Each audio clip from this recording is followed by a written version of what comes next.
여러분 안녕하십니까? 여수 MBC 뉴스투데이입니다. 정부가 정한 석유화학업계 구조조정 시한이 한 달 앞으로 다가왔습니다. 김정관 산업통상부 장관이 오늘 여수를 찾아 기업 임원들과 간담회를 가질 예정인데요. 구체적인 구조조정 방안이 확정되기까지는 여전히 시간이 필요해 보입니다. 문영철 기자입니다. 나프타 분해 설비, 이른바 NCC의 통폐합설이 나왔던 LG화학과 GS칼텍스. NCC 공장을 GS 측에 매각한 뒤 합작법인을 세워 공동 운영하는 것이 주요 골자인데 최근 외부 컨설팅사를 선정해 본격적인 검토에 들어간 것으로 알려졌습니다. 비용과 원가 절감 효과, 생산 효율 등을 분석하기 위한 것으로 정부가 요구한 자구책 마련 작업이 조금씩 진전되는 모양새입니다. 조만간 있을 임원 인사에 맞춰 사업 재편과 관련된 부서가 신설될 가능성도 제기되고 있습니다. 다만 컨설팅 자체는 물론 내부 검토와 주주사의 승인을 받는 데도 시간이 필요해 구체적인 사업 재편 방안이 연내에 확정될지는 미지수입니다. 롯데케미칼과 여천 NCC도 설비 통합을 두고 물밑 협상을 진행하고 있지만 아직까지 확정된 내용은 없는 것으로 알려졌습니다. 한화솔루션과 DL케미칼이 여천 NCC와 원료 공급 계약을 맺기 위한 협의를 진행 중인데 계약이 체결된 이후 구조조정 논의가 속도를 낼 가능성이 커 정부가 정한 시한을 지킬 수 있을지 예측하기 어렵습니다. 대산 석유화학 산단 기업들이 조만간 NCC 통합 방안을 확정할 예정인 가운데 김정관 산업통상부 장관은 오늘 여수 산단 주요 기업 임원들과 만나 자구책을 신속히 마련할 것을 다시 한번 주문할 것으로 보입니다. 여러 가지 경우수를 두고 판단하고 있는 것 같아요. 여수만 눈에 가시가 된 게 없어서 서둘러서 하라고 지금 하는. 간담회 자리에서 기업들은 정부에 원활한 구조 조정을 위한 규제 완화와 전기료 인하 등을 건의할 예정입니다. 한편 석유화학 산업의 경쟁력 강화를 위한 특별법안은 최근 상임위원회를 통과해 법사위로 넘어갔고 이르면 오는 27일 본회의에 상정될 전망입니다. MBC 뉴스 문형철입니다. 내일 4차 발사를 앞둔 누리호가 어제 발사대로 옮겨져 기립을 완료했습니다. 한국항공우주연구원 등은 어제 오후 1시 36분 고흥군 나로우주센터에서 누리호 발사대 기립과 고정 작업이 완료됐다고 밝혔습니다. 이후로는 누리호에 전력을 공급하고 연료와 산화제를 충전하기 위한 엄빌리칼 케이블 연결과 기밀 점검 등이 진행됩니다.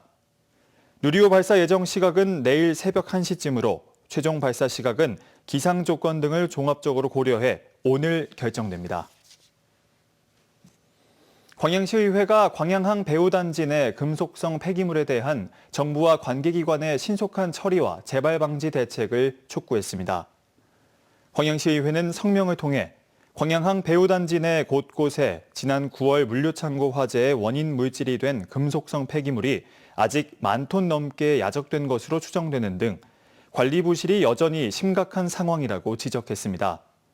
특히 광양만권 경제자유구역청과 여수지방해양수산청, 여수광양항만공사 등 관계기관들이 책임 소재를 둘러싸고 공방만 이어가면서 실질적인 조치가 이뤄지지 않고 있다며 정부 관계기관의 전면 조사와 함께 신속 처리, 재발 방지 대책을 촉구했습니다.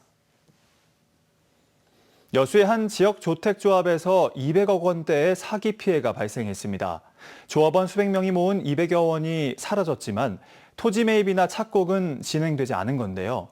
조합원 모집을 위해 쓰였던 보증서도 무효로 확인돼 피해는 더 커질 것으로 예상됩니다. 최황지 기자입니다. 여수 선원동 일대에 추진될 예정이던 선원협산 지역주택조합 아파트 사업 부지입니다.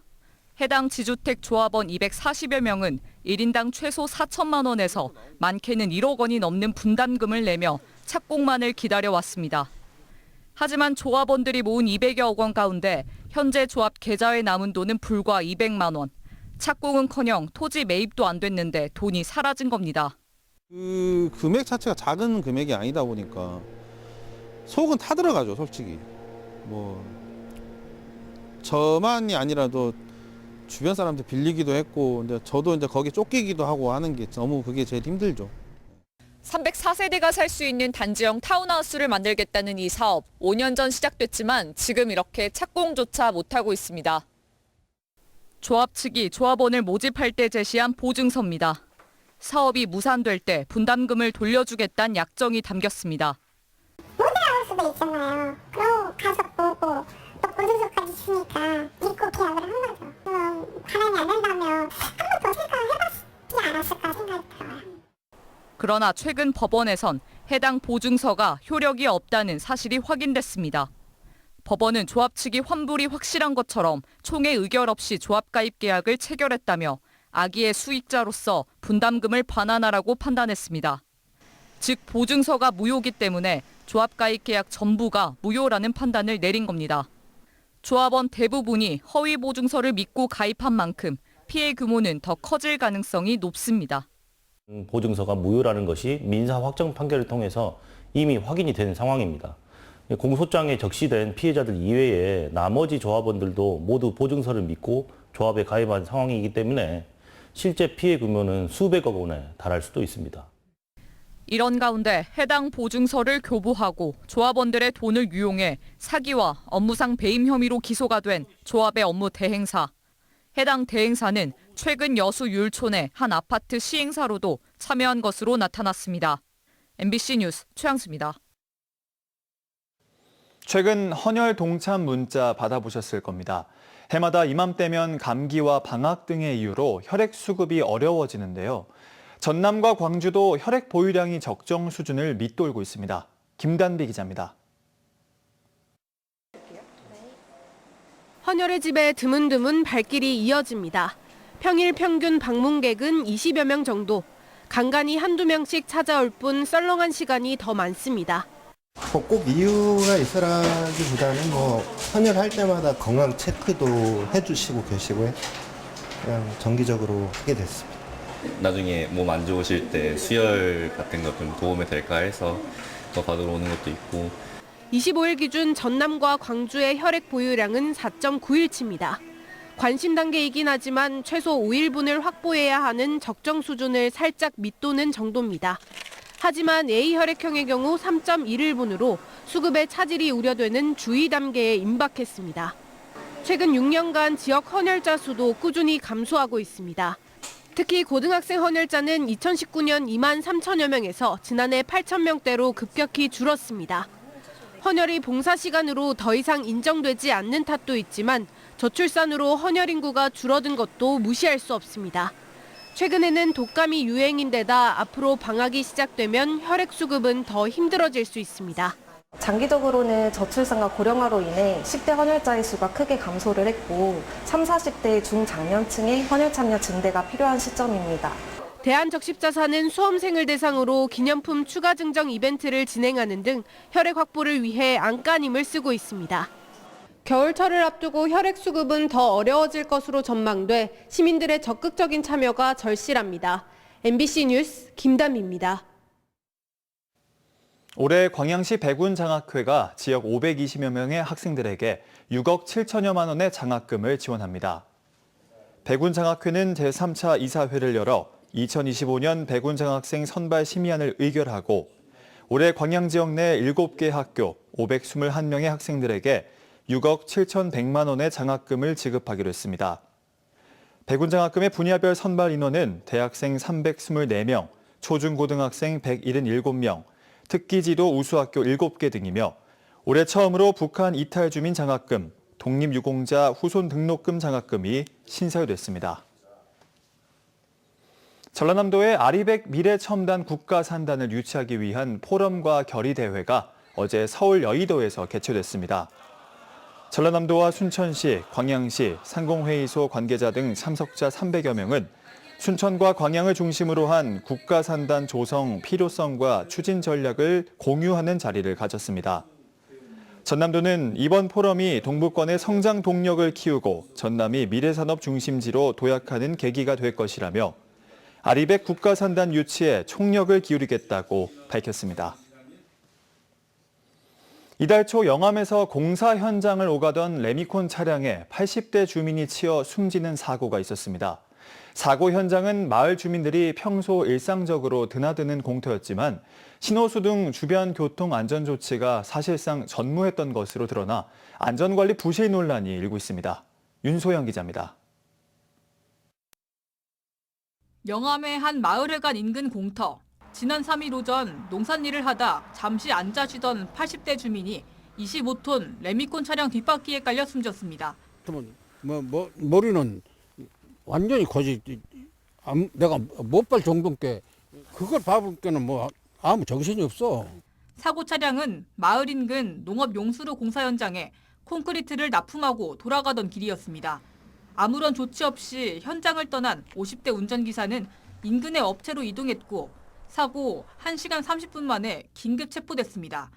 경찰 조사에서 운전기사는 사람을 친 사실을 몰랐다고 주장했습니다. 사고 장소는 공사 현장에서 40m 정도 떨어져 있습니다. 마을 주민들이 평소 통행로처럼 사용하는 공간이었지만 이 자리에 신호수는 없었습니다. 공사의 발주처는 농어촌공사 영암지사, 사고 당시 작업장에는 운전기사를 제외하고도 안전관리 책임자 등 용역업체 직원 5명이 있었지만 차량이 진출입로를 빠져나오기 전에 모두 현장을 떠난 것으로 확인됐습니다. 때문에 유족과 마을 주민들은 부실한 안전대책이 만들어낸 사고라고 주장하고 있습니다. 그런 레미콘도 없었고요. 모든 게 없어가지고 저는 정신과 치료 받아야 할 정도예요, 지금. 현장 관리감독 책임이 있는 농어촌공사는 이번 사고가 공사장 밖에서 발생한 만큼 보상 등 책임을 질 사안은 아니라는 입장입니다. 기본적으로 현장에서의 안전은 저희 공사의 책임이고 여기서 진입을 하고 현장을 하차해서 나오는 거는 이 레미콘 기사가 안전을 책임져야 되는 거죠. 하지만 건설기술진흥법에는 공사장 주변 구간까지 포함해 교통신호수나 안전시설물을 배치하는 등 교통안전관리를 하도록 명시하고 있어 책임 범위를 둘러싼 논란은 커지고 있습니다. 경찰은 관련 법률 검토를 거쳐 업무상 과실치사 혐의를 적용할 수 있다고 판단되면 발주처인 농어촌공사 영암지사와 용역업체 관계자 등으로 수사를 확대할 계획입니다. MBC 뉴스 윤소영입니다. 제주항공 여객기 참사 원인 조사 발표를 앞두고 유가족들이 반발하고 나섰습니다. 유가족협의회는 입장문을 통해 항공철도사고조사위원회가 다음 주 서울에서 공청회 형식의 참사 조사 결과 발표를 예고했다며 조사위 독립성을 담은 법 개정이 진행 중인 상황에서 현 체제 그대로 공청회를 강행하는 것은 납득할 수 없다고 밝혔습니다. 가족들은 진상규명 결과의 신뢰를 위해서라도 조사위는 모든 조사 활동을 중단하고 독립적 조사기구로 전환될 때까지 공청회를 잠정 연기해야 한다고 강조했습니다. 순천시가 추진하는 주민주도형 체류여행 브랜드 쉴랑게가 지역에 자리 잡고 있습니다. 쉴랑게는 옥천, 동천, 와온, 순천만까지 4개 권역 주민이 직접 숙박과 체험 등을 하나의 여행으로 운영하는 방식입니다. 순천시는 특히 지난 8월부터 10월까지 운영한 순천마을 여행 주간에 숙박 3,800건, 방문객 12,000명을 기록하며 쉴랑게의 가치를 시민과 여행객이 체감할 수 있었다고 설명했습니다. 전라남도가 민간 플랫폼과 협력해 다음 달 10일까지 전남 사랑의 서포터즈 신규 가입 이벤트를 진행합니다. 이번 행사 기간 상생 배달앱 땡겨요, 여행 플랫폼 여행톡톡, 금융 플랫폼 토스, 3곳 이용자 중 사랑의 서포터즈 신규 가입자에게는 최대 3,000원의 할인 쿠폰을 지원합니다. 이와 함께 전남 사랑의 서포터즈들에겐 관광, 숙박, 음식점 등 900여 전남 내 할인 가맹점, 할인 쿠폰 등의 혜택이 주어집니다. 김영록 전남지사가 인공태양 공모 사업에서 나주시가 선정된 것과 관련해 전남과 호남이 진정한 인공지능 에너지 수도로 도약하기 위한 마지막 퍼즐이 완성됐다고 환영했습니다.